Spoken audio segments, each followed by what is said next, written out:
Hello everyone and welcome back. We're going to go up against level 140 for Parking Adventures.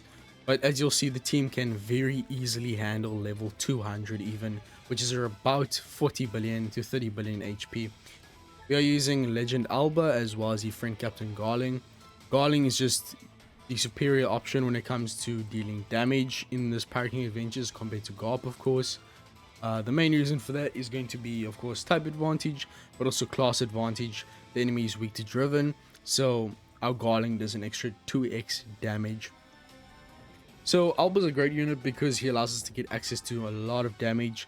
The advantageous class effect buff, Wano orbs. He's gonna set the enemy's defense to 0.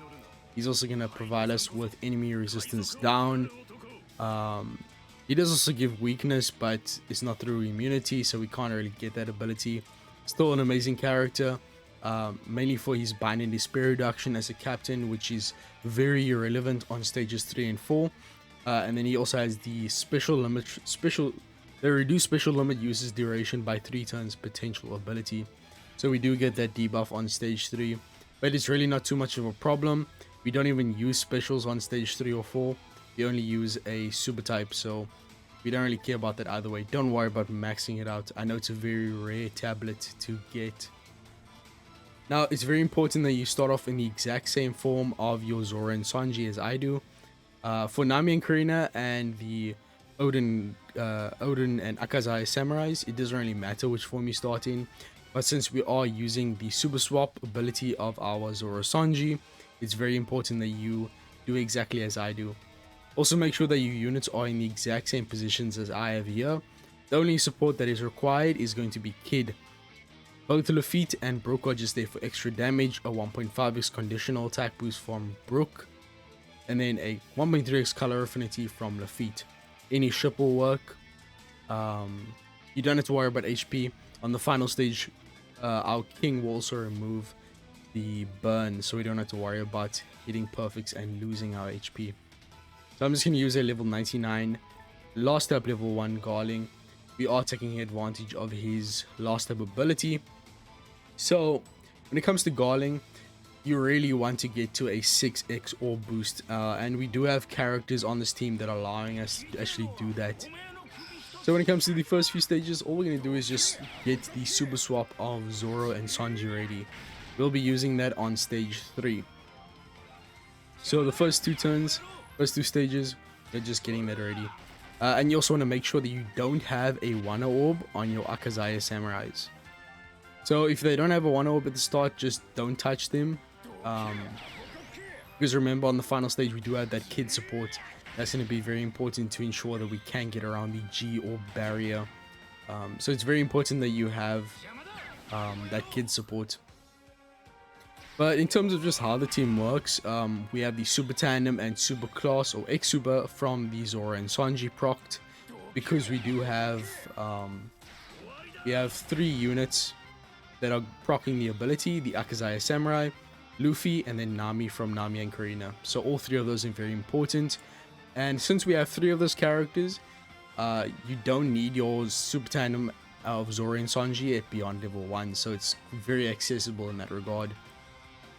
But yeah, we're going to move on to the next stage, once again preserving the non-Wano orb on your Odin and Akazaya Samurai.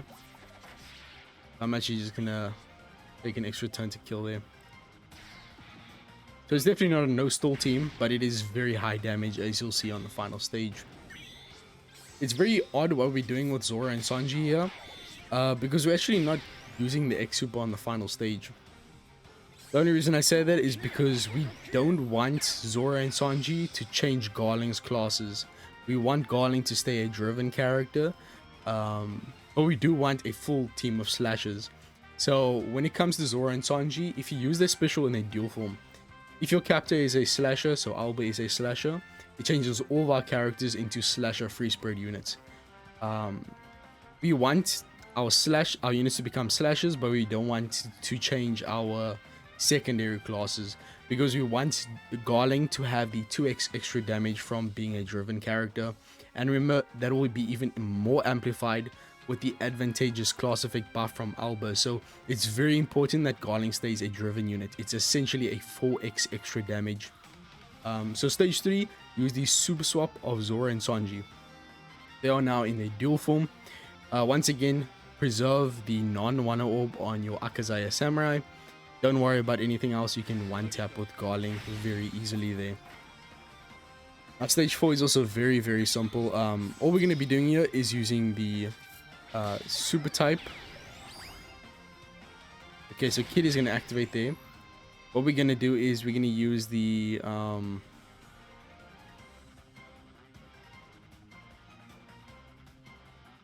we're going to use the X super of Zoro and Sanji. We're also going to use the super type of Alba. That'll give us extra damage and more Wano orbs. And then very importantly, use the swap effect of your Nami and Karina. And this will give our Gear 5 a G orb. This is very important for the final stage. And I realize now that you don't actually need the Kid support. Giving that Luffy a G orb on this stage essentially allows us to get around the G orb barrier on the final stage. And you'll see how that comes into play in a few moments. But at this point, your Alba will be able to kill very easily, being Dex having type advantage. Okay, so that was actually quite close. You want to tap with Alba last just to make sure the damage is safe. Okay, now the final stage. Threshold, defense up, special bind, and burn. Garling allows us to get around special bind, of course. Burn, Alba. Defense up, Alba sets the enemy's defense to 0. And for the threshold, Luffy will remove that. Now it's very important, the activation of your specials at this point. It's very important. So listen up, make sure you are paying attention. So the first thing you want to be doing is use the swap and special effect of your Akazaya Samurai. This will change all of your orbs besides Luffy's orb into Wano. So this is great for damage, but you want to be careful that you're not getting rid of that G orb. This will also give us the ability to make the orb boost from our Figureland be able to be buffed twice. This is very important so that we can actually get up to the 6x orb boost, allowing us to get the last tap and super type from Figureland Garling, which is very important for damage. So we can now use Figureland, who will now remove the special bind and give us an orb boost that can be buffed twice. This is only a 3.75x orb boost at the moment, but now it's very important that you do what I say so that you can get up to a 6x. So, oh yeah, and also the Akazai Samurai gave us a chain boundary, which is pretty cool. What we can do next is use the special of our, swap and special of our Zoro and Sanji. So this will allow us to get a temporary attack boost, which is very important. And then the Sanji form. Oh wait, no, you don't want to do that. You do not want to do that. You don't want to swap these Zoro and Sanji into the Sanji form. You need to be in Zoro's form to get the class change into slashes. Otherwise, if you're in Sanji's form, you get your secondary classes changed into free spirit. Garling will not be a driven unit anymore. So I will explain why we need a temporary attack boost, but we can actually get that from the Nami and Karina special. So we don't have to worry about Zoro and Sanji's swap to provide us with that. And it may seem like gibberish right now, but you'll see in a moment what I mean. Okay, so the reason we want a temporary attack boost is to trick Luffy Gear 5.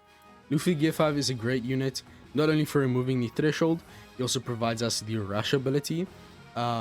What he is also going to do is that he's going to provide us with a 1.5x increase in our orb boost. So that will get us just below 6x. So you want to first use the Zoro and Sanji special ability. This will give us a 0.3 increase in our attack and orb boost, a 1.75x chain multiplicative buff, and a 1 chain boost. We'll also change our captain, change our classes into slashes for our non-slasher units. So now we can do this, use Zoro. This will also remove the enemy's defense up, which is kind of irrelevant. Our orb boost will now be 4.05x, which you multiply by 1.5x from the Luffy special, will give us up to a 6x orb boost. You don't need to hit the excellent on Luffy's action special. It just gives you a higher attack boost. But since we are tricking Luffy, Luffy states that if you have an existing attack boost, he will give a 2000 base attack boost instead. But if you have a temporary attack boost, you get both his 4x attack boost and the 2000 base attack. So we want to first use Nami's special, and this will inflict or give us a temporary attack boost, which is really nice. We can now trick Luffy. No, you don't want to do that. I just realized we want to be using Nami and Karina's super swap effect last, because Luffy will actually change that G orb into int, and then we'll use Nami and Karina's swap to get it back into G. Garling's super type gives a base attack boost anyway, so we don't really need the base attack boost from Luffy. Okay, so let's just run it from the top again so you guys can just clearly see what I'm doing. So first off, swap and special of Cade, Kinemon and Akaza Samurai. Base attack boost allowing our future orb boost to be buffable twice. Then Figureland giving us the buffable orb boost and special bind reduction. Then Zoro, which is going to buff the orb boost for one time and give us a chain multiplicative and chain additive buff. Proccing the color affinity for a 1.3x for Figureland. Then we also have the special of our Alba. We can actually use Luffy first, it really doesn't matter. You don't have to hit the excellent on the action special, but I'm just going to do it for the sake of the video and getting as much damage as possible. So Luffy will actually change our orbs into int and then say that we cannot change the orbs into another type orb. But luckily G-orbs aren't type orbs, so we can still change it. We also get a very strong attack boost, and then proccing the Brook, where 1.5x defense down conditional attack boost procced by our... And as you can see there, we got to a 6x orb boost, meaning Garling is now already just at 6x, which is really nice. So now we can use our special of Alba, setting the enemy's defense to 0, giving them resistance down, and giving us the advantageous class effect buff since we now have 6 slashes from the Zoro and Sanji class change. Finally, we can use the swap of Nami and Karina to change our Luffy into a G-orb, allowing us to get past the G-orb barrier. You don't have to use the special of Nami and Karina, very useless. And then you can use Figureland Garling for a base attack boost, and also a increase in the crit ability. Unfortunately, we don't have the rush of Luffy already. I don't know how that works. I don't know why I don't have it. Let me just see. By the way, who cares? The damage is still really good. We have the super type of Zoro and Sanji, of course, and then the final type of Figureland will be dealing a lot of damage. But enough yapping, let's just hit a good strike to start off the chain and then see what Figureland can do. Okay, I don't know how much damage that was there. I think that was 33 billion or something. Remember, that's without starting the chain. That's no super tandem, no last tap. This team will probably hit the damage cap. But either way, thank you guys for watching. Sorry about the long team. Finally got my first 2 Heims. It's been a very long time since I've seen those. But make sure to like, subscribe, and I'll see you all in the next one. Peace. I'm out.